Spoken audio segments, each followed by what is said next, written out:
சிந்திப்போமே. 1676 முடியா முதல்வன் பஞ்சாக்கர மீளி ஸ்ரீ கச்சியப்ப மாமுனிவர் விளக்குகிறார். வாமன அவதாரத்திலே திருமால் தன் 2 அடிகளால் உலகங்களையும் அளந்தான். முப்புறம் எரித்த போது அந்த திருமாலையே தன் வில்லில் பூட்டிய அம்பாக கனையாக மாற்றியவன் நம் தேசிகன்.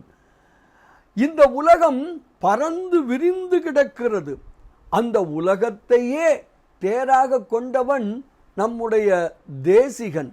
அந்த பரந்த உலகத்தை மேருமலை தாங்குகிறது.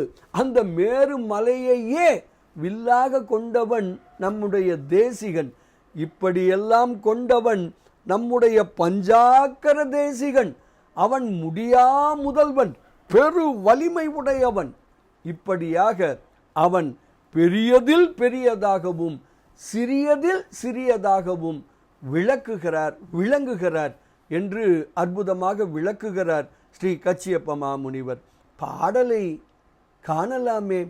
அடி ஓர் 2 உலகு ஓர் 3 அடக்கியதால் வடி வாழி வார் சிலை வையகம் தாங்கும் மதுகையதால் முடியா முதல்வன் பஞ்சாக்கர மீளி முழு மணி தேர்படி ஓர் இறையும் உருள் இடமில்லா பரப்பினதே என்று ஸ்ரீ கச்சியப்ப மாமுனிவர் தன்னுடைய அற்புதமான ஸ்ரீ பஞ்சாக்கர தேசிகர் அந்தாதி எனும் நூலின் 39வது திருப்பாடலில் அழகாக விளக்குகிறார்.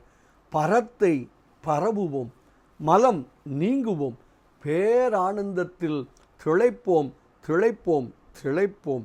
இனிய வணக்கம். சிவாய நம.